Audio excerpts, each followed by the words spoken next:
पल्लवी, आप सभी का ग्राम सेवा न्यूज चैनल में तहे दिल से स्वागत करती हूँ।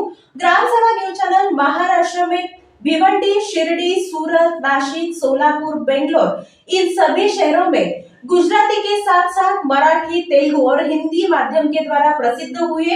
आज ही ग्राम सेवा न्यूज चैनल को सब्सक्राइब करें, शेयर करें और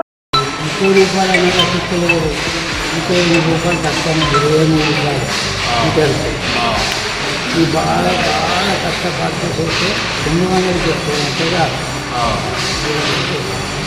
ఎంత నెలకు ఎంత సంపాదిస్తావు? నెలకు ఒక 2,000 మంచి అవుతుంది. ఎన్ని సంవత్సరాలే మరి ఈ నేవాటి 35,000 ఇల్లు కట్టుకున్నావు ఒకటి పిల్లలు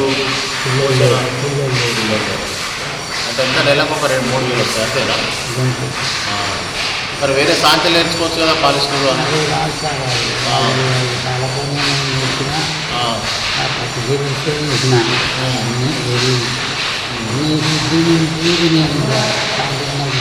కానీ చేనేత మీద ఎందుకు ఆధారపడ్డారు? వేరే పనులు కూడా వేసుకోవచ్చు కదా. ప్రభుత్వం అనుకోవాలి అది ఏంటంటే ప్రభుత్వం అంటే అప్పుడు కేసీఆర్ గవర్నమెంట్ ఉన్నప్పుడు వాళ్ళకి చీరలు అవసరం కాబట్టి అప్పుడున్న వాళ్ళకి ఏంటంటే బతుకమ్మ చీరలు ఇవ్వాలి కాబట్టి నేత కార్మికులకు ఉపాధి దొరికింది. ఇప్పుడు కాంగ్రెస్ గవర్నమెంట్ ఉంది, వాళ్ళు ఇయ్యరు. ప్రత్యామ్నాయం ఏంటి మరి?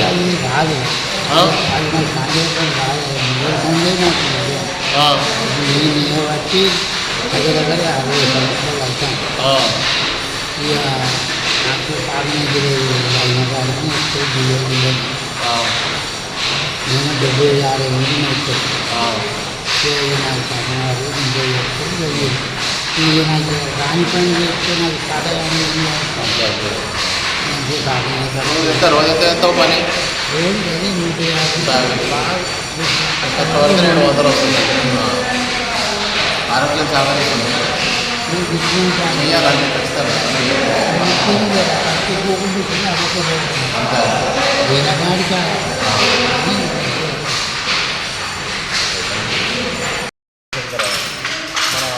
వస్తుంది మరి ముగ్గారు పరమగ్గారు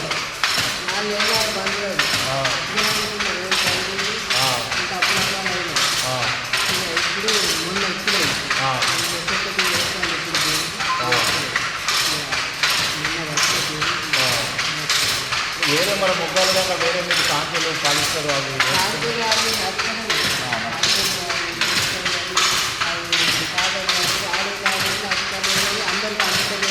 నాన్న మన మొక్కలు కూడా అంతరించిపోయే పరిస్థితి కదా. దానికి అభిప్రాయం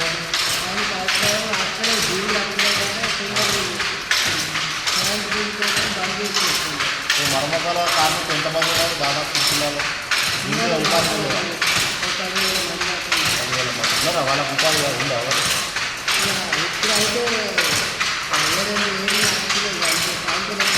సొసైటీ ఏమన్నా మీకు ప్రత్యామ్నాయం కనిపిస్తుంది? ఏమన్నా ఇన్సూరెన్స్ అని బీమా అని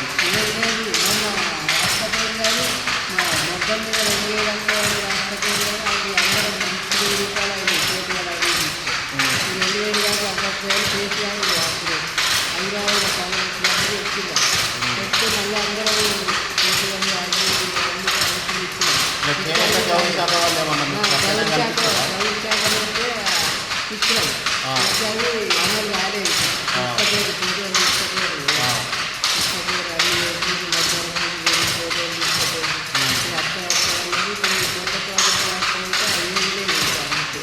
రోజు ఎంత వస్తుంది? ఎంత సంపాదిస్తుంది?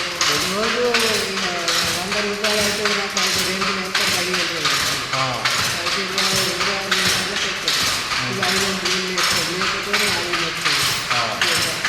అందులో రోజు 150 రూపాయలు 200 రూపాయలు వస్తాయి. మరి దీంతో గడుస్తుందా?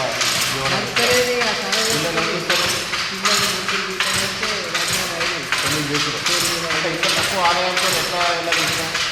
ఎట్లా వెళ్ళగలిగినా 3 లక్షలు వస్తున్నాయి. 3 లక్షలు అప్ప అంటే మరి నిత్యాలు చేసింది అసలు ఎప్పుడు వెళ్తాం నిత్య కడుతున్నా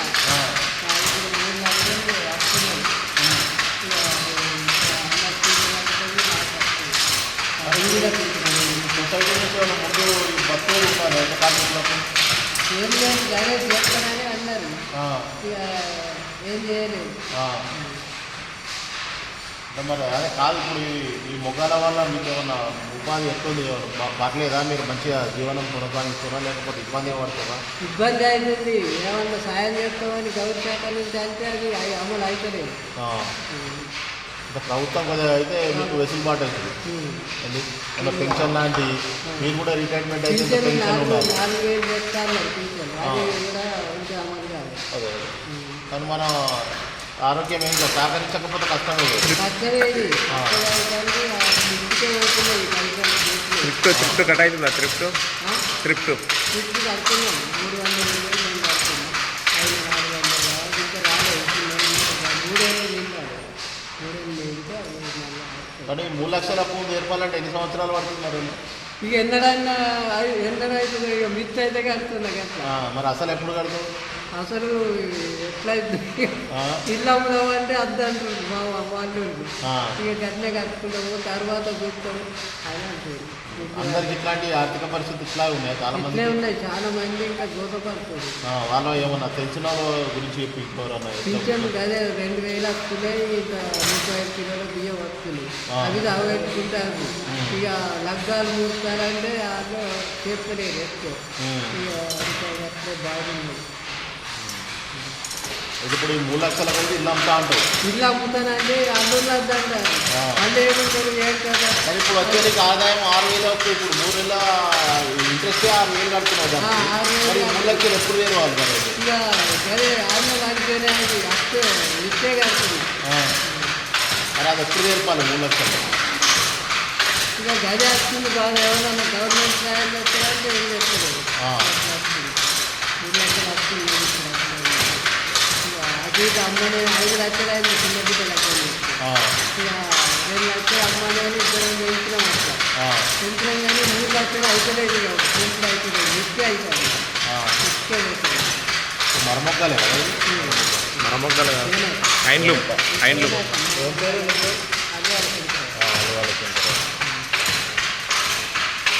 ఏం లేదు, కేవలం వృత్తి కోసమే అంతే తప్ప ఇంకోటి ఏం లేదు. అంతే. ముందు ముందు చేనేత పరిశ్రమ ఎట్లుంటుంది? ఇప్పుడు మీ తరం వరకు అయిపోయింది, వచ్చే తరంకి ఉంటుందా? నమ్మకం తక్కువనే. ఈ ఏజ్ వాళ్ళు ఇప్పుడు మేము 65 సంవత్సరాలు ఉన్నాము. మీరు ఇంకొక 4-5 ఏళ్ళు కావచ్చు. 20 ఎకరాలు కదా. ఏ రకంగా పనిచేస్తారు వాళ్ళు? ఏంటి ఉంటేమో రారు. వాళ్ళకి ఏదైనా సాఫ్ట్వేర్లు అంటే ఇంకేమైనా బిజినెస్ అంటే అదే తప్ప ఈ దీనికి వచ్చే అవకాశాలు అయితే ఎవరికి ఉండవు. ఎందుకంటే నాకు తెలిసి ఇంకొకటి 10 సంవత్సరాల వరకు ఈ పరిశ్రమ ఉంటుందని గ్యారెంటీ అయితే లేదు. ఎందుకంటే నవీనంగా ఏదైనా ఆధునికంగా ఉంటే మాస్తున్నాయి కావచ్చు. లాభాలు లేవు. మళ్ళీ అట్రాక్షన్ మనిషికి ఆకర్షణ ఉండడానికి ఇంకా క్యూలేం లేదు కదా. బాగా చెప్తే 200 రూపాయలు వస్తాయి. అంతకంటే ఎక్కువ ఏం రాదు. 6 సంవత్సరాలు ఏం చెప్తారు? తాగేవాడికి తాగడానికి సరిపోదు ఒక రకంగా చూస్తే. అంటే ఒట్ట కూడా సరిపోవు. ఆర్థికంగా మంచి రకంగా తిందామంటే ఏముంటుంది? ఏముండదు. ఎవరన్నా పిల్లవాళ్ళు ఇంటికాడ ఉంటే వాళ్ళకు సరిపోదు. కేవలం ఇది ఏంటిదంటే ఉద్యమంతం టైంపాస్ కట్టిన పని తప్ప ఇది సంపాదన కోసం వచ్చినట్టే కాదు. సంపాదన చేయరాదు కూడా ఇలా ఎంత కష్టపడ్డా రాదు. ఒకవేళ వాళ్ళు గవర్నమెంట్ ఫీజు వేస్తే ఒకవేళ ఆదాయం పెరుగుతుంది. ప్రస్తుతానికి నెలకు 4-5 వేలు సంపాదిస్తారు. దీనివల్ల రెట్టింపు చేస్తే కొంచెం ఆసక్తి తెలుస్తాయి. వేరే వాళ్ళకు కూడా కొంచెం ఉంటుంది దీని మీద. అయ్యో చేస్తే బాగుంది కదా అనిపిస్తుంది. దీని మీద ఈ యారన్ సబ్సిడీ వస్తుందా? సబ్సిడీకి ఏది లేదు మాకు. అది మొన్న అన్నారు కేసీఆర్ ప్రభుత్వం ఉన్నప్పుడు సబ్సిడీ కింద 2,000 రూపాయలు ఇస్తాం వీళ్ళకని అన్నారు. అది వేయింది. ఆ పథకం అయిపోయింది. మరి ఈ కొత్త గవర్నమెంట్ ఏమన్నా మా మీద ఈ యారన్ సబ్సిడీ లేక ఇంకే రకంగానో ఆడుకుంటే కొంచెం మనిషికి దీని కూడా శ్రద్ధ అని. నెలకు 5,000 పింఛన్ ఇస్తారేమో కదా నేత కారణం? లేదు, ఎవరన్నా లేదు కదా. కేసీఆర్ ఉన్నప్పుడు ఓట్ల కోసం చేశారు రాజకీయాలు తప్ప అదేం లేదంట. పెద్ద ఎవరికి ఏం లేదు. ఇప్పుడు చెప్తున్నా కదా, ఎవరికి రాలేదు అన్నది. ఎందుకు ప్రభుత్వం వస్తే ప్రభుత్వం రాలేదు కాబట్టి రాలేదు. ఇప్పుడు వీళ్ళకి ఏమన్నా దయదాలు తీస్తే ఇంకా యాభై సభ్యులు లేకపోతే నెల కింద 2-3 వేల పింఛన్ ఇస్తే తప్ప సబ్సిడీ కిందికి, లేదంటే 50 సబ్సిడీ వేసినంత ఎవరికైనా గిట్టుబాటు దానికి వచ్చే సబ్సిడీ ఇచ్చి సంతోషమే. అట్లయితేనే ఏమైనా కొంచెం ఎక్స్ట్రా బెనిఫిట్. ఇప్పుడైతే ఏం లేదు. మీరు వేసుకుంటే రోజుకు 200 కంటే ఎక్కువ పని చేయదు. అది సరిపోతుందా? ఈ రోజులలో సరిపోతుందా? ఒక జరిగింది సరే అది ఏం లేదు. కాకపోతే ఈ వృత్తి కోసమే ఏదో సంపాదించడం కాదు. కేవలం మామూలుగా బ్రతకడం బ్రతకడానికి కొంచెం భూతంగా అంతే తప్ప పెద్దగా ఏం కాదు, సంపాదించేది కాదు ఇది. కేవలం టైం కాదు, పెద్ద మనుషులకు ఎక్కడ కాకుండా ఇంకా జీవన వృత్తి అని కాదు, బుద్ధి మామూలుగా ఉంటుంది. అంటే ఇద్దరి మీద ఆశ లేదు, దీని మీద ఇంకోళ్ళకి ఏమో చేస్తామనేది లేదు.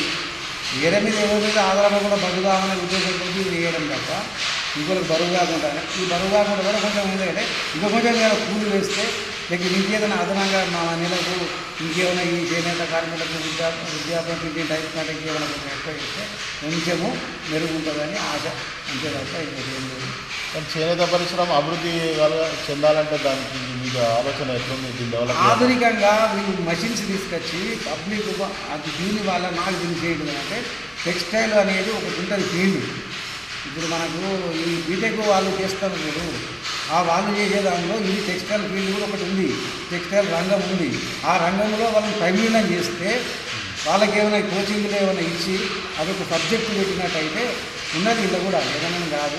అది దాన్ని డెవలప్మెంట్ చేయడానికి ఆకర్షణ రావాలంటే ఏం చేయాలి? వీళ్ళు ఆధునికంగా చేసి దీనివల్ల లాభాలు ఉన్నాయి, ఈ రకంగా పబ్లిసిటీ కోసం ఏమైనా చేస్తే తప్ప లేకుంటే ఎన్ని ముందు రాదు. వస్తారంటే ఎప్పుడు వస్తారు? వీటి మీద ఉన్నది భవిష్యత్తు అని చెప్తే వస్తుంది.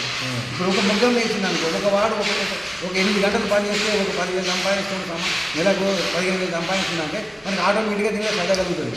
ఇది లేదు కదా, రోజుకు వాడు కనీసం తిందామని అంటే వాడి వానికి ఏదైనా రోగం వస్తే సరిపోదు. ఏదైనా వేరే ఇంకేమన్నా బీపీ షుగర్లో ఉండే మందుల గురికి నెలకు 1,000-2,000 రూపాయలు అవుతాయి. అవి చేసినా అడే పోతాయి.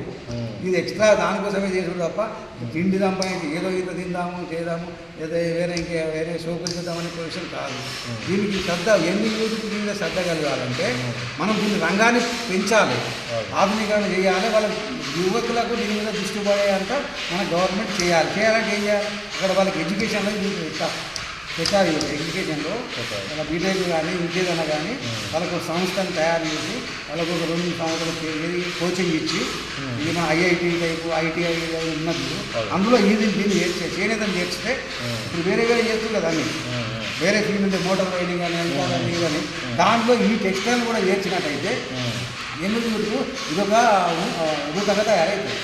ఎందుకంటే ఫ్యూచర్లో ఉంటుంది కదా మన భవిష్యత్తు అని చెప్పి మళ్ళీ అవకాశం ఉంటుంది. ఎవరు క్యూరియాసిటీ ఉద్దేశం ఉన్నవాళ్ళు చేస్తాం, ఇంట్లో కూడా 10,000 రూపాయలు వస్తున్నాయి కదా సరిపోతుంది మనకు ఆదాయం అని అనుకున్న వాళ్ళు ఇందుకు వచ్చే అవకాశం ఉంటుంది. ఇదే ఉంటే మాత్రం ఏం కాదు. దీనివల్ల పెద్దగా ఇప్పటికైనా అసంతృప్తి ఇప్పుడు కార్మికులు అంటే అసంతృప్తి అంటే చూస్తుంది కదా మీరు, కొన్ని మొగ్గాలు బందే ఉన్నాయి, ఈ 6 నెలల నుంచి బంద్ ఉన్నాయి. వాళ్ళు అట్లే ఉన్న వర్కర్ ఇంకా అట్లే ఏదంటే పోతే తెలియదుగా 5,000 రూపాయల కోసం ఇవ్వడి చేయాలి అనే కూడా ఉంది తప్ప పోతే మనకు అత్తలేరు ఎళ్ళకు 10,000 రూపాయలు వస్తున్నాయి సంతోషంగా బతుకుతాం అనే ఉంటే ఉల్లాసం లేదు కదా. బాధ ఖర్చులు తప్ప ఇంకోటి ఉల్లాసం లేదు కాదు.